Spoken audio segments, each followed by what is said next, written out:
Ako po si Ray, 29 years old. Sa edad kong to, patuloy pa rin ako sa pag-enjoy bilang isang binata. Ayaw ko pa kasing humawak ng isang responsibilidad. Dahil na rin siguro sa mga nakikita at napapansin kong mga buhay ng may asawa ngayon. Kaya, nagkaroon na rin ako ng takot para harapin ang buhay na masasabi kong iilan lang ang humahantong sa happy ending. At pati nga yung mga kapatid ko, ganon din ang mga nangyayari sa mga buhay nila. Sa umpisa, masaya at mainit. Halos ayaw maghiwalay nun. Laging magkadikit. Pero, umabot lang ng ilang taon na ganon ang kalagayan ng mga relasyon nila. Nung matagal na silang nagsasama, nanlamig ang isa sa kanila. Hanggang sa tuluyan nang nasira ang binuo nilang pamilya. Kaya, okay na muna yung ganito ako. Single at walang problema. Nagkaroon naman ako noon ng karelasyon. Kaya lang, hindi nagtagal. Dahil hindi siya marunong makontento. Hindi pa sapat yung isang lalaki sa kanya. Pinagsabay niya noon ang dalawang lalaki. Ang masakit, yung pinsan ko pa ang napili niya. Dahil nasaktan ako noon, nung nalaman kong pinsan ko ang kasama kong lumalangoy sa batis ng naging GF ko. Nagpasya akong pumunta sa bahay ng mga kamag-anak namin dito sa Laguna. Nung pumunta ako dito, nagtataka yung mga kamag-anak namin dahil hindi nila inaasahan ang pagpunta ko sa bahay nila. Para hindi sila magtaka, sinabi ko sa kanila yung dahilan kung bakit ko naisipang pumunta sa bahay nila. Nung nalaman nilang dahilan, yung mga ibang pinsan ko, tinawanan lang ako. Yung mga ibang pinsan ko naman, naawa sila sa akin. At si Kuya Joel, isa siya sa mga naawa sa akin. At para daw makalimutan ko ang nangyari sa akin, isasama daw niya ako sa kanyang pinagtatrabahuan bilang isang construction worker. Sa sinabi ni Kuya Joel, labis-labis akong nasiyahan. Nung naging maayos ang pag-uusap namin ni Kuya, kinaumagahan, sumama na ako sa kanya. Nung nakarating na kami sa pinagtatrabahuan ni Kuya, agad niya akong ipinakilala sa mga kasamahan niya na magiging kasamahan ko na din. Mabait ang mga kasamahan ni Kuya Joel, kaya hindi rin ako nahirapan na mag-isama sa kanila. Hindi naman kasi ako yung taong mahirap pakisamahan, kaya agad ko namang napapalagayan ng loob ang mga naging kasamahan ko. At dahil pala kaibigan ako, isa sa mga naging kaibigan ko ang kasamahan din namin.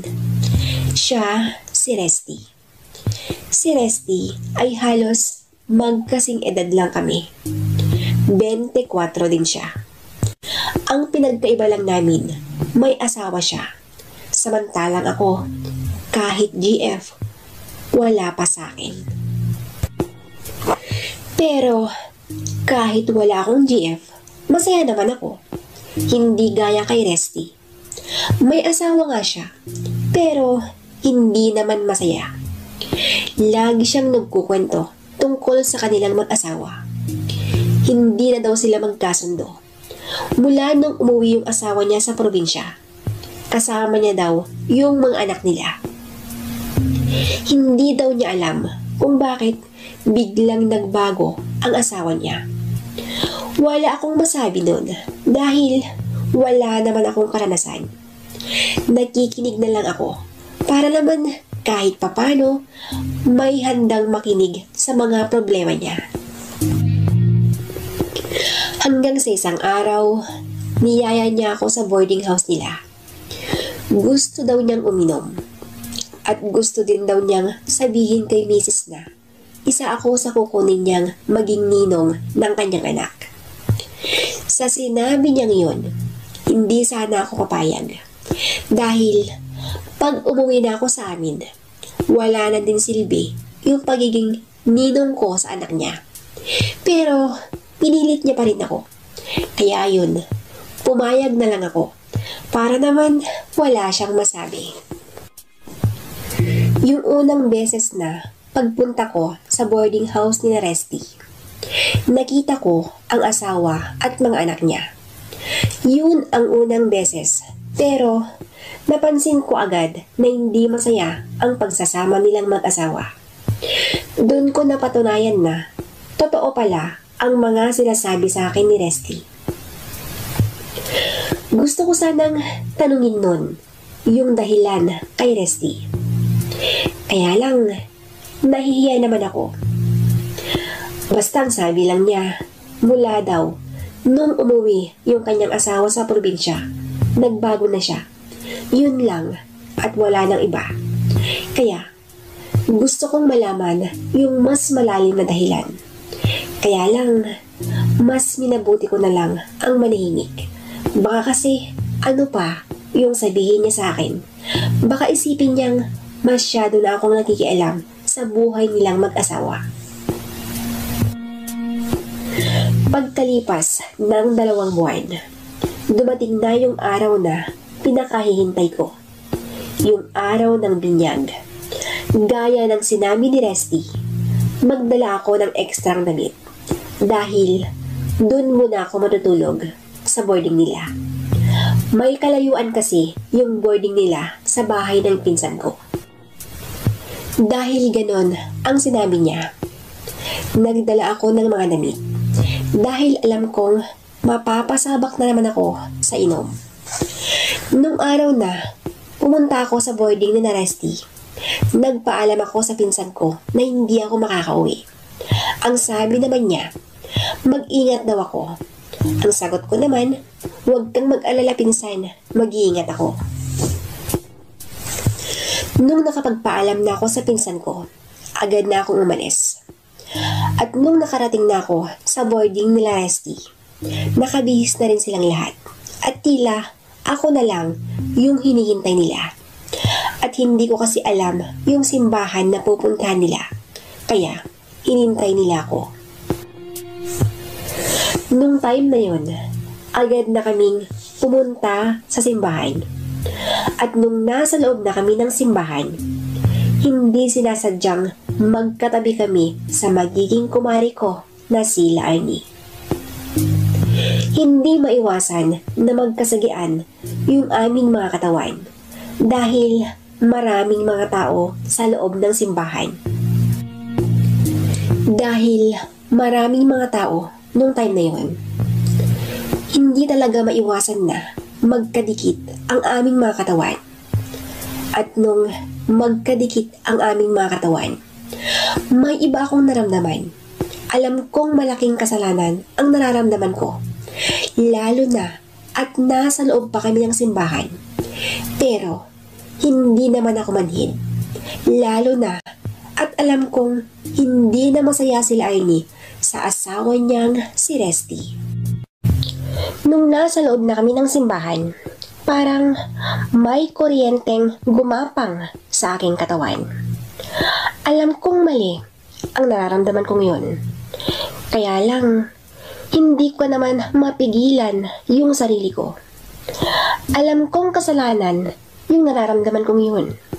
Dahil asawa siya ng magiging kumpari ko. At nasa loob pa kami ng simbahan. Nung mag-umpisa ng binyag, parang wala akong narinig sa mga sinasabi ng pare. At wala akong naintindihan sa lahat ng mga sinabi niya. Basta, ang nararamdaman ko na lang, ang mas lalo kong iniintindi. Natapos ang binyag na may nabuong pagnanasa para sa kumari kong sila Arnie. Hindi naman sinasadyang lahat. Nagkataon lang na sa kanya ko naramdaman yun. Nung natapos ang binyag, agad na kaming pumunta sa boarding ni na paring Resty. At gaya ng nakasanayan, maraming mga pagkain at hindi mawawala yung mga alak. Nung nag-umpisa na kaming uminom, hindi ko inaasahan na maraming mga babae ang magsisidatingan. At dahil binata naman ako, sinubukan kong makipagkilala sa mga babaeng dumalo sa binyag. Marami din yung mga nakilala ko noon. At isa na dito, ang pinsan ng kumari kong si Amanda. Si Amanda ay isang byuda at mas matanda siya sa akin. Byuda siya pero walang anak. Namatay ang asawa niya dahil sa sakit. Nung gabing yon, habang nag-uusap kami ni Amanda, nung nakita ko sina paring Resty at Maring Laarni. Habang pinagmamasdan ko silang dalawa, napansin kong parang nagtatalo sila. Sa umpisa ng kanilang hindi pagkakaintindihan, hindi ko muna pinansin yon. Pero nung alam kong lumalala na, dun na ako lumapit sa kanila ng pasimple. Habang papalapit ako sa kanila, hindi pa binibitawan ni paring Resty ang mga braso ni Maring Laarni. Pero nung nakalapit na ako sa kanila, doon na lang niya binitawan ang mahigpit na pagkakahawak ni paring Resty sa mga braso ni Maring Laarni. Nung nakita nila akong papalapit sa kanila, nagkunwari silang hindi nag-aaway at sabay na silang pumunta sa mga nagiinuman na parang walang nangyari. Mula nung nakita kong hindi masaya si Laarni na kumari ko sa piling ng kanyang asawa, unti-unti kong nararamdaman na papalapit na ang loob ko sa kanya. Hanggang sa isang araw, nagkaroon kami ng pagkakataon para makapag-usap ni Maring Laarni. Mag-iisang buwan na kasing hindi umuwi si paring Resty. Dahil walang pera ang mag-iina, pumunta si Maring Laarni sa aming pinagtatrabahuan. At nung araw na pumunta siya, nagkataon naman na wala ang asawa niyang si paring Resty. Nung time na yon, nakita ko ang pagbabago ni Maring Laarni. Nagbago ang hubog ng katawan niya. Pumayat siya at halatang hindi nakakatulog. Dahil sa nakita kong pagbabago niya, naglakas loob akong tanungin kung ano ba ang problema niya. Pero kahit paulit-ulit yung tanong ko sa kanya, wala siyang sinabi sa akin. Hindi niya sinabi kung ano ba yung problema nila ni paring Resty. Laking pasasalamat ko noon dahil wala ang kanyang asawa. Ang sabi kasi noon ni paring Resty, may bibilhin daw lang siya sa bayan. Pero nung araw na yun, hindi siya umuwi. Ako na lang yung nagbigay ng pera kay Maring Laarni dahil naawa ko sa kanilang mag-ina. Awa at may halong pagmamahal yung nararamdaman ko para sa kanya. Nung iabot ko ang pera kay Maring Laarni, nakita kong kumatak ang luha sa kanyang mga mata. Nung nakita ko ang mga luha na yon, hindi ko napigilan yung sarili ko. Hinawakan ko ang kanyang kamay at sinabi ko sa kanya na huwag kang mag-alala. Kung ano yung pagkukulang ni pare, ako na lang yung pumuno. Lalo na kung pera ang kailangan mo, Mare. Huwag ka lang mahiyang magsabi ha. Okay lang naman sa akin eh. Dahil binata pa naman ako. Ang sabi ko sa kanya. Sa mga sinabi ko kay Maring Lainey, hindi ko inaasahan na mararamdaman ko ang init ng kanyang yapos. Oo, nung time na yon, niyakap niya ako ng mahigpit habang patuloy pa rin ang daloy ng luha sa kanyang mga mata. Nung naramdaman ko ang kanyang yapos, hindi ko naman ipinagkait sa kanya. Ginantihan ko ang kanyang yakap at ang sabi ko sa kanya, tahan na Mare, huwag ka nang umiyak. Nandito lang ako, ang sabi ko sa kanya. Habang magkayakap kami ni Mare, naramdaman ko ang init na kakaiba. Ayaw ko pa sanang tanggalin ang yapos na yon. Kaya lang, hindi naman pwedeng magtagal kami ng ganon. Dahil baka mamaya may makakita pa sa aming dalawa. Nung natanggal na ang yapos ni Maring Lainey sa aking katawan, naramdaman ko yung tuwa. Masaya ako ng time na yon. Hindi ko alam kung bakit ganon. Ganon na lang yung nararamdaman ko. May halong kilig, pagmamahal at awa yung nasa puso ko para kay Maring Lainey. Marami pa kaming napag-usapan noon at ilang saglit pa, umalis na sila. At ako naman, naiwan na hindi pa rin makapaniwala na naramdaman ko ang mainit na yapos ng kumari kong si Lainey. Sa dinami-dami, yung mga babaeng aking nakilala, hindi ko alam kung bakit na-inlove ako sa asawa ng kumpari ko. Pero hindi naman siguro kasalanan yung magmahal. Basta alam na alam ko naman kung saan ako dapat lumugar dahil asawa siya ng kumpari ko. Gusto kong laging nakikita si Lainey. Kaya isang plano ang nabuo sa isip ko. Yung planong nabuo sa isip ko, hindi ko alam kung ano ang magiging bunga. Basta, ang gusto ko lang, lagi kong nakikita ang kumari kong si Lainey para mabantayan ko siya at para naman maibigay ko yung mga pangangailangan niya dahil malaki na yung pagkukulang ng kanyang asawa na si Paring Resty. Nung may planong nabuo sa isip ko, agad kong tinawagan ang kumpare kong si Paring Resty. Tinanong ko siya kung may bakanteng kwarto pa doon sa inuupahan nila. Ang sagot naman niya, ako na lang daw yung pupunta doon para kausapin yung may-ari.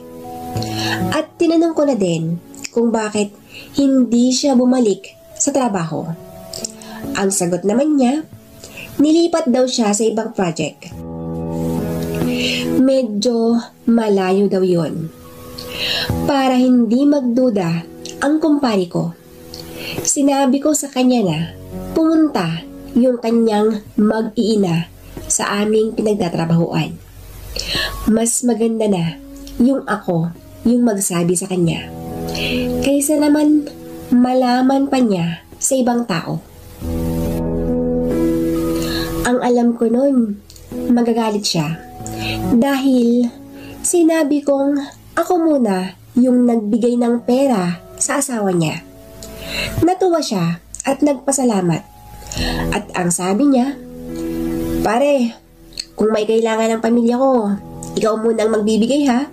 Di bale, babayaran ko na lang kung magkano yung makukuha nila, ang sabi nito. Huwag mong isipin yun pare. Para saan pa yung pagiging magkaibigan at ang ating samahan pare Huwag kang mag-alala.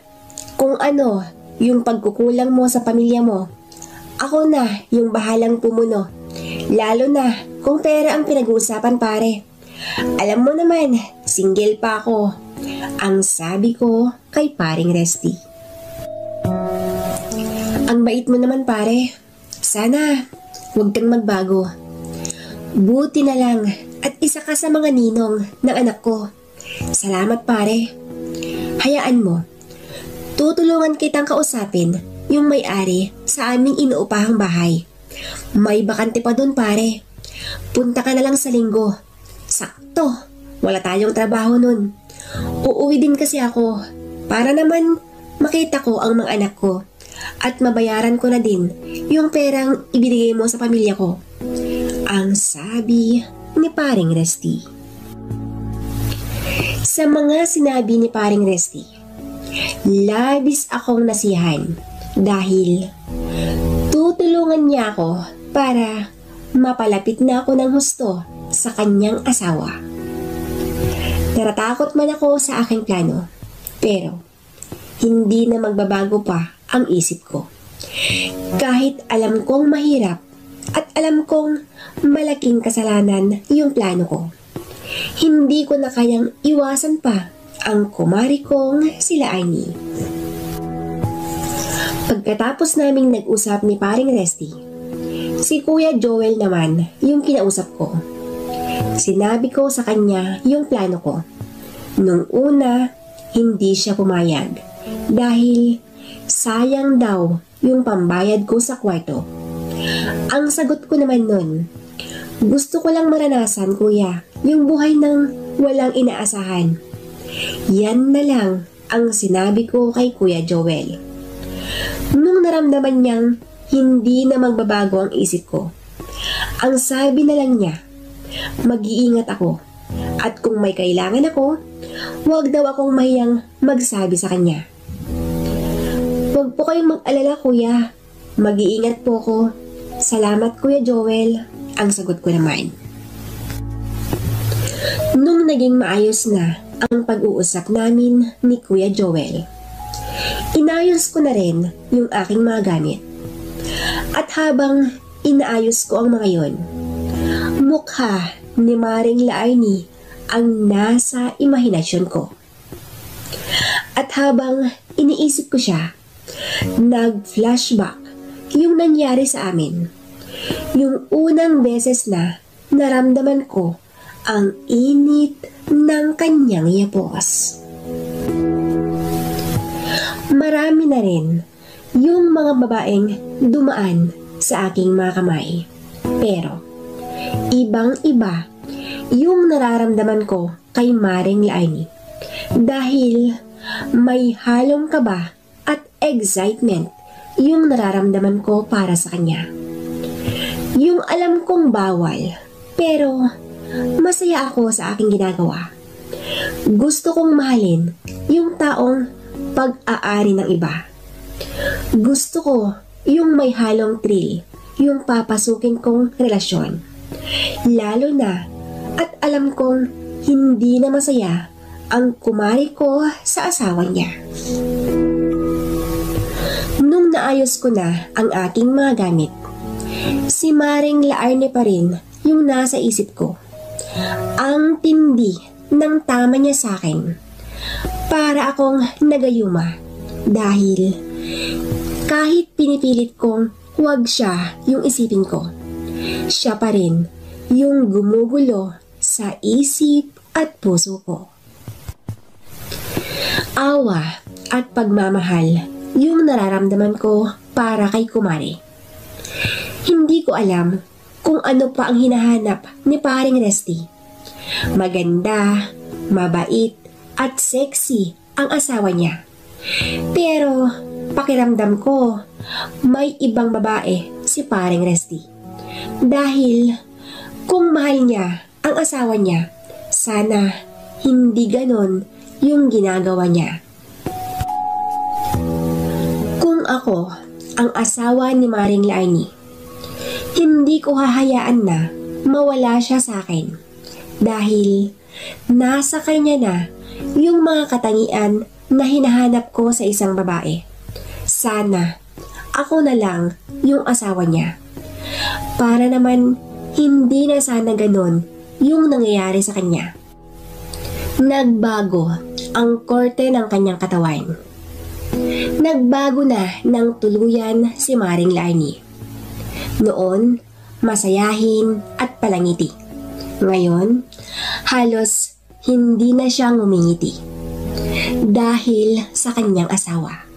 Pero, gagawin ko ang lahat-lahat. Mapasa akin lang ang babaeng pinagkaitan ng pagmamahal at atensyon ng kanyang asawa. Para naman mapaligaya ko siya at para maramdaman niyang isa siyang espesyal na babae. Habang iniisip ko ang kumare at kumpare ko, nung biglang tumunog ang cellphone ko. Nagulat ako noon dahil si Paring Resty ang tumatawag. Nung sinagot ko ang tawag ni Paring Resty, boses ng babae ang narinig ko. At nung time na yon, parang pagod na pagod sila. At ang sabi ng babae, "Grabe ka naman, Han. Parang nasabik ka ng husto ah. Nung isang araw lang ako nandito, grabe ka talaga. Pinagod mo ko." Pasensya ka na, Han. Ganun siguro talaga kung mahal mong isang tao. Kasalanan mo din kasi, Han. Nagpamiss ka ng sobra. Alam mo naman na palagi kitang hinahanap-hanap. Kahapon pa kita pinapapunta dito. Ayaw mo eh. Sorry na, Han. I love you. Ang sagot ni Paring Resty. Nagtatambo bang honey ko? Sorry na, Han. Pasensya na. Di bale. Babawi ako ngayon sa'yo. Magsawa ka ngayon, Han. I love you too. Ang sagot ng babae. Paano ka naman babawi, Han? Linggo na bukas. Uuwi na ako para hindi magdudang asawa ko. Alam mo, kahit hindi ko na mahal yun, obligasyon ko pa rin na kumustahin sila. Ilang araw na akong hindi nakakauwi. Lalo na yung mga bata. Kailangang hindi naman mailayo yung loob nila sa akin. Ang sagot naman ni Paring Resty. Sa lahat ng mga narinig kong pinag-usapan nila, nirecord ko lahat yung mga yon. Kaya pala, ganon ang ginagawa ni Paring Resty sa asawa niya dahil may babae na siya. Nung hindi ko na narinig ang mga boses nilang dalawa, agad ko nang in-off ang cellphone ko. Sa narinig kong yon, si Maring Lainey ang naiisip ko. Ano na lang kaya ang mararamdaman niya kung malaman niya ang ginagawa ni Paring Resty? Dahil sa ginagawa ng kumpare ko, lalo pa akong nahikayat na dun muna ako sa boarding house nila tumira. Hanggang sa dumating na yung araw na napag-usapan namin ni Paring Resty. Gaya nga ng aming napag-usapan noon, tutulungan niya akong makausap ko ang may-ari sa inuupahan nilang kwarto. At dahil alam ko na yung inuupahan nila, hindi na ako nagpasundo kay Paring Resty. Maaga akong umalis noon sa bahay ng pinsan ko para maaga akong makarating sa inuupahan ni na Paring Resty. Ang alam ko noon, nakauwi na siya. Pero nung nakarating na ako sa boarding nila, si Maring Lainey lang ang nandun kasama ang kanilang mga anak. Nung hindi ko nadatnan si Paring Resty sa kanilang inuupahang kwarto, agad ko siyang tinawagan at ang sabi niya, baka daw gagabihin siya. Sa sinabi niyang yon, nasiyahan ako ng sobra. Dahil nabigyan kami ng pagkakataon para makapag-usap ni Maring Lainey. Ang sabi nun ni pare, hintayin ko na lang siya at doon na lang ako sa kwarto nila matulog. Sa sinabi niyang yon, hindi na ako tumanggi pa. Magpapakipot pa ba ako eh? Yun naman talaga ang gusto kong mangyari. Nung natapos na ang pag-uusap namin ni pare, tinulungan ko si Maring Laini para ihanda namin yung mga pagkain sa hapunan. At habang nasa kusina kami, hindi maiwasan na magkasagian ang aming mga katawan. Nung ganon ang nangyari, parang normal na sa amin yon. Hindi naman kasi namin maiwasan pag magkasagian na. Masaya kaming nag-uusap nun sa kusina nung biglang natahimik si Mare. Hindi ko alam kung bakit bigla siyang hindi kumibo at bigla siyang nalungkot. Nung napansin kong malungkot si Maring Laini, tumabi ako sa kanya habang nagluluto siya at tinanong ko kung ano ba ang problema niya. Ang sagot naman niya, problema daw niya ang kanyang asawa. Dahil hindi man lang daw kasi tumatawag yung kanyang asawa at hindi man lang niya maalala yung kanilang mga anak. Ang sagot ko naman noon, Mare, baka busy lang sa trabaho si pare. Huwag kang mag-isip ng ganyan. Pabait naman si paring Resty. Ang sagot ko kay Maring Laini. Huwag mong pagtakpan ng kumpare mo. Alam kong alam mo na ang lahat. Ang sagot nito. Anong alam ko ng lahat, Mare? Hindi kita maintindihan. Ang sagot ko. Hayaan mo na. Kalimutan mo lang sinabi ko. Halika na, kain na tayo. Pakitawag na lang yung mga bata. Ang sagot niya. Sige Mare, ako nang bahala. Ako nang bahala sa mga anak mo. Ang sagot ko naman. Tinawag ko ang mga bata at nag-umpisa na kaming kumain. At habang kumakain kami, palihim kong pinagmamasdan ang kumari ko. At habang pinagmamasdan ko siya, naglalakbay na ang aking isipan. Nahawakan ko na ang katawan ni Mare sa aking imahinasyon. Napapangiti ako habang iniisip ko yon. At talagang nag-init ang katawan ko. Lalo pang uminit yung nararamdaman ko nung naramdaman ko ang paa niya sa ilalim ng lamesa. Lihim akong napapakagat-labi nun dahil talagang ramdam na ramdam ko siya. Pero yung init na yon biglang humupa at tuluyan nang nawala dahil biglang tumunog ang cellphone ko at si paring Resty ang tumatawag. Habang pinagmamasdan ko ang cellphone ko na si pare ang tumatawag, nakaramdam ako ng kaba. Kaba dahil pinagnanasahan ko ang kanyang asawa. Pero kinausap ko siya nang parang wala lang. Hindi ako nagpahalata sa kanya. At ang sabi niya nun, hindi raw siya makakauwi. Bukas na lang daw siya uuwi. Sa sinabi niyang iyon, lihim na naman akong nasiyahan dahil pumapabor sa akin ang pagkakataon. Pero sa kabila ng saya na aking nararamdaman, ganun din ang kabaliktaran na nararamdaman ni Maring Laini dahil binabalewala na siya ng kanyang asawa. Habang pinagmamasdan ko ang kanyang maamong mukha, nakaramdam na naman ako ng awa para sa kanya. Agad kong pinutol ang pag-uusap namin ni paring Resty at ang sabi ko lang sa kanya, huwag kang mag-alala pare, ako nang bahala sa pamilya mo, ang sabi ko. At nung natapos na ang pag-uusap namin ni pare, kinausap ko si Maring Laini kung ano ba talaga yung kanilang mga problema.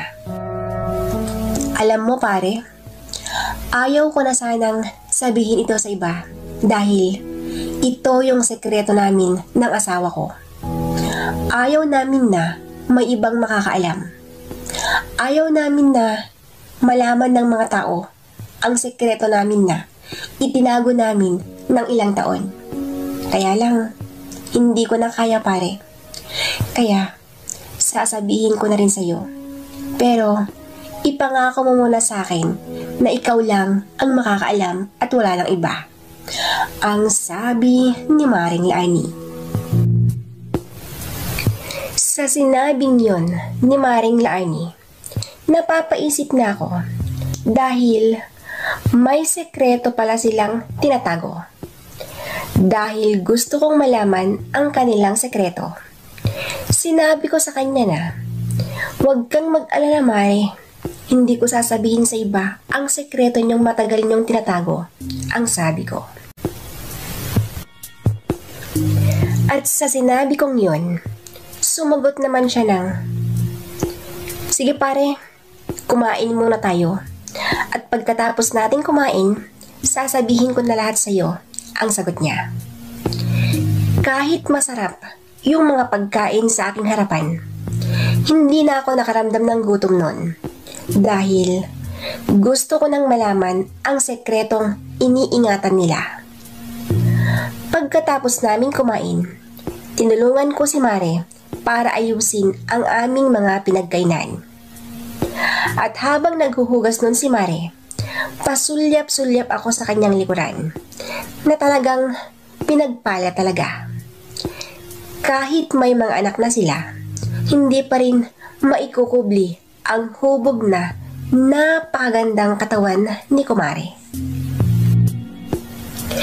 Habang nakatayo ako sa kanyang likuran, para akong namamagnet at hindi ko kayang pigilan yung sarili ko hanggang sa tuluyan ng magkadikit ang aming mga katawan. Dahil sa alindog ng kumari ko, hindi ko napigilan ang sarili ko. Nung naramdaman ko ang wet packs niya, napapaatras ako dahil lumalaban nun ang kobra ko. Ayaw ko naman na maramdaman niya yon.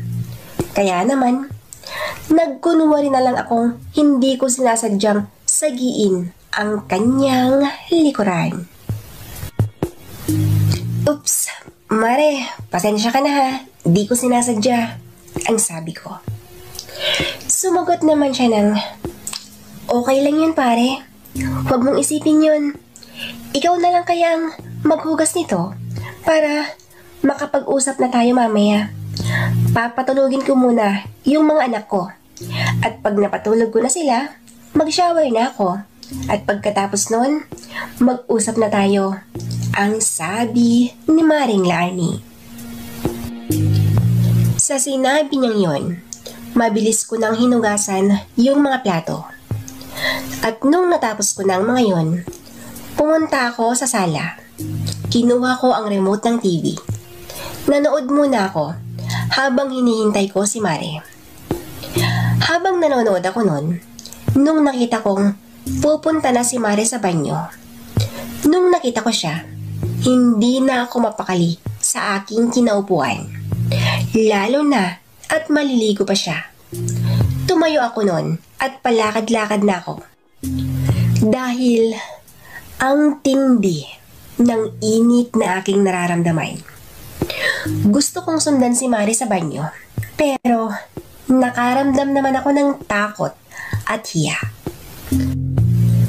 Pagkalipas ng ilang saglit, namangha ako nung makita ko ang kumari ko. Dahil nakasuot lang siya ng mga damit na kinulang sa tela. Nung papalapit na siya sa akin, nagtataka siya kung bakit hindi ako mapakali. Sa tanong niyang yun, hindi ko alam ang isasagot ko sa kanya. Hindi ko naman pwedeng aminin sa kanya ang tunay na dahilan. Ang sabi ko na lang nun, masakit kasi ang tiyan ko, Mare. Ang sabi naman niya, sana daw sinabi ko kanina para magamit ko daw ang banyo. Ang sagot ko naman, okay na ako, Mare. Sige, Mare, kung nakahanda ka nang sabihin sa akin ang sekreto niyo ni Pare, hihintayin na kita dito, ang sabi ko. Ay, oo nga pala pare, nakalimutan ko na yung tungkol dyan ah. Sige pare, pasensya ka na ha. Marami lang akong iniisip ang sagot nito. Okay lang yun mare, naintindihan ko na yun. Sige mare, hintayin na kita dito, ang sagot ko. After 20 minutes, bumalik na nga si Mare sa sala. Tumabi siya sa akin at dun niya sinabi ang sekreto nila. Napikot lang pala si paring Resty dahil yung ate daw ni Maring Laarni ang jowa ni pare. Kaya lang, nung nag-inuman daw sila, dun nila nagawa ang hindi dapat. Hanggang sa nabuo ang bata. Hindi nila mahal ang isa't isa. Kaya lang, takot silang harapin ang lahat ng kanilang ginawa. Kaya, nagtanan sila at doon sila tumira sa lugar na walang nakakakilala sa kanila. Habang sinasabi ni Mare ang sekreto nila, nag-uunahan ng pumatak ang luha sa kanyang mga mata. Dahil naaawa ako sa kanya, doon ko na siya niyakap at pinaramdam ko sa kanya ang init ng yakap ng isang taong handang tanggapin at ipaglaban siya sa lahat ng oras. Nung niyakap ko siya, hindi ko inaasahan na gagantihan niya yon ng mas mahigpit at mas lalong bumuhos yung kanyang mga luha. Habang magkayakap kami, nung dahan-dahan kong tinanggal ang yapos na yon, tinitigan ko ang kanyang maamong mukha. Dahan-dahan kong pinadapo ang halik sa labi niya. Nung ganon ang ginawa ko, nakapikit si Mare. Hinawakan ko ang dalawang kamay niya at naramdaman kong nanlalamig ang mga ito. At parang takot pa siya. Dahil naramdaman kong takot siya, mas minabuti ko na lang na wag nang ituloy yung naumpisahan namin. Kaya lang, parang gusto niyang ipagpatuloy yung aming naumpisahan. Dahil naramdaman kong gusto niyang ipagpatuloy ang eksenang yon, hindi ko siya binigo. Pero, bago namin ginawa ang lahat-lahat, tumayo muna ako para i-double check ang pinto. Nung na-double check ko na ang pinto, pumasok siya sa kwarto at kumuha siya ng banig at unan. Inilatag niya yon sa sala at doon na kami pumwesto. Nakatayo kami nun at parang nagkakahiyaan na kung sino ba sa amin ang unang gagawa ng first move. Lalo na at nakahanda na ang banig para sa matinding sagupaan. Nung pareho kaming nakatayo, hindi namin alam kung sino sa aming dalawa ang unang gumalaw. Bilang isang lalaki, ako na yung nag-first move. Sayang kasi yung pagkakataon para sa aming dalawa. Hinawakan ko ang mga kamay ni Mare at naramdaman kong nanlalamig pa ang mga yon. Gumawa muna ako ng konting pasakalye bago ko ginawa ang nararapat para sa kanya. Oo, nung time na yon, pinaramdam ko kay Kumare ang lahat-lahat. Ako, yung pumuno sa pagkukulang ni pare. Ako ang nagbigay ng saya na hindi kayang ibigay ng kanyang asawa. Pero, habang ginagawa namin ang isang bagay na alam namin na masisiyahan kami, nung napansin kong malungkot siya, kaya naman, tinanong ko siya kung bakit siya malungkot. Ang sagot naman niya, hindi naman ako malungkot pare. Sa katunayan, masayang masaya ako. Kaya lang, natatakot lang kasi ako. Baka kasi mabuntis mo ako pare. Hindi naman sa ayaw kong makabuting tayo. Kaya lang, Maliliit pa yung mga anak ko pare, ang sagot niya. Yun lang palang dahilan kung bakit ka malungkot. Huwag kang mag-alala. Gusto kong mag-enjoy tayong dalawa. Ayaw ko ng problema. Ayaw kong dagdagan yung iniisip mo. Kaya, huwag mong isipin yan. Mag-iingat tayo, ang sagot ko. Sa sinabi kong yon, yung mukha niyang malungkot kanina, napalitan yon ng saya. At nakikita ko na sa mukha niyang nag-e-enjoy na siya. Ginalingan at talagang binigyan ko siya ng isang alaala na hindi niya makakalimutan. Napapapikit at napapakapit na siya kung saan-saan habang ginagawa ko ang bagay na alam kong nasisiyahan kaming pareho. Sobrang saya ko dahil sa kauna-unahang pagkakataon na naangkin ko ang kumari ko, masasabi kong nag-enjoy talaga ako. Nung natapos na kami, pumunta na siya sa kwarto nilang mag-iina at ako naman naiwan sa sala. At napapangiti na lang ako dahil nakuha ko din ang kumari ko. Kinabukasan, halik ni Mare ang gumising sa akin. At dahil sa halik na yon, muli na naman naming ginawa ang isang panakaw na sandali. Nung natapos ang panakaw na yon, nakarinig kami ng sunod-sunod na katok. Kaya naman, mabilis naming inayos ang aming mga sarili. Nung nakabihis na si Mare, binuksan niya ang pinto at si paring Resty ang dumating. "Oh pare, mukhang busy ka sa nilipatan mo ah," ang sabi ko. "Oo nga pare, hindi ko inaasahan na ganun pala kadami ang trabaho dun. Alam mo pare, sa katunayan, ayaw pa sana ng boss ko na umuwi ako. Pero ang sabi ko sa kanya, kailangan kong bisitahin yung mga anak ko," ang sagot naman niya. Sa sinabing yon ni paring Resty, halatang hindi na mahalaga ang asawa niya dahil yung mga anak lang niya ang binanggit niya. At habang nag-uusap kami, nung napansin ko ang marka sa kanyang leeg at halatang babae ang may gawa.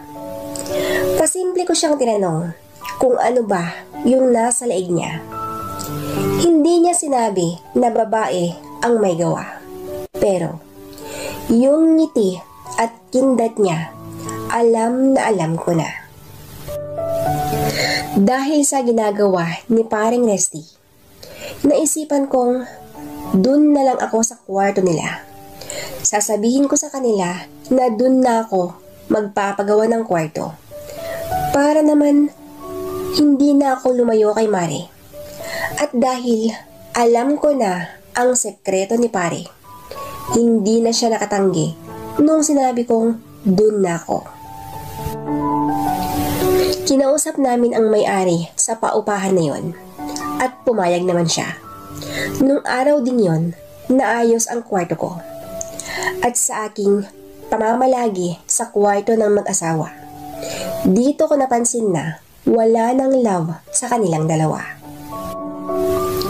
Hanggang sa isang araw, napagkasunduan namin na uminom kami. Kaarawan ko nung time na yon. Tinawag namin si Maring Laarni. Nag-inuman kaming tatlo. At habang nag-iinuman kami, malagkit na ang titig ko sa asawa ng kumpari ko. At nararamdaman kong ganon din siya sa akin. Hindi na kontrol ni paring Resty ang uminom. Kaya, mabilis itong tinamaan ng alak. Nakayuko na siya nung time na yon. Pasimple kong kinagat ang labi ko habang nakatitig ako kay Mare. At nung kagatin din niya ang labi niya, alam ko na ang ibig sabihin nun. Nung nararamdaman kong Pareho kami ng iniisip. Tumayo na ako at pumasok na ako sa kwarto. At habang nasa kwarto na ako, nagtataka ako kung bakit nag-aaway yung mag-asawa. Sigawan at murahan yung mga ginagawa nila. Hanggang sa narinig kong aalis na lang si Paring Resty. Nung wala na si Paring Resty, ang alam ko nun, pumasok na si Mare sa kwarto nila. Pero nagkakamali ako dahil dahan-dahan na bumukas ang pintuan sa kwarto ko at naramdaman ko na lang ang kamay ni Mare sa aking katawan. Para naman hindi halatang gustong-gusto ko ang ginagawa niya. Sinabi ko sa kanya na, maling kwarto ang pinasok mo, Mare. Ang sabi ko. Anong mali? Hindi ito mali. Ikaw naman talaga ang gusto kong katabi. Ayaw mo ba? Kung ayaw mo, sige, lalabas na lang ako. Ang sabi niya. Akala ko kasi, Mare, mali eh. Huwag kang lumabas. Dito ka lang. Ang sagot ko. Hindi ko na mapigilan pa yung aking sarili. Nung time na naramdaman ko ang init ng hininga ni Mare. Matinding sagupaan ang nangyari nung gabing yun. Sobrang sinulit namin ang bawat sandaling magkadikit ang aming mga katawan. Mula nung may nangyari sa amin ni Mare, lagi na namin ginagawa. Madali lang para sa amin ang gawin ang lahat dahil maliit pa yung mga anak ni Mare. At si Pare naman wala nang pakialam sa kanyang mag-ina. Ang alam ko nun, kontento na ako sa ganon. Masaya naman ako sa piling ni Mare. Kaya lang, hindi naman siya pwedeng angkinin. Kaya, nagpasya akong tapusin na ang aking kaibangan. Dahil wala naman pupuntahan yung aming relasyon. Asawa na siya ng kumpari ko. Kinausap ko ng maayos si Mare. Pumayag naman siya na itigil na namin ang aming ginagawa. Kaya lang, bago namin tinapos ang lahat, pinagbigyan muna namin ang aming mga sarili sa huling pagkakataon. Nung natapos na ang huling sagupaan, agad ko nang inayos ang mga gamit ko. Umuwi na ako sa bahay ng pinsan ko. Sa ngayon, single pa rin ako. Mag-e-enjoy muna ako sa buhay malaya. Pagsawa na ako sa buhay ng single, saka ko na hahanapin yung babaeng para sa akin. Dito ko na po winawakasan ang istorya ng buhay ko. Lubos na nagpapasalamat, Ray.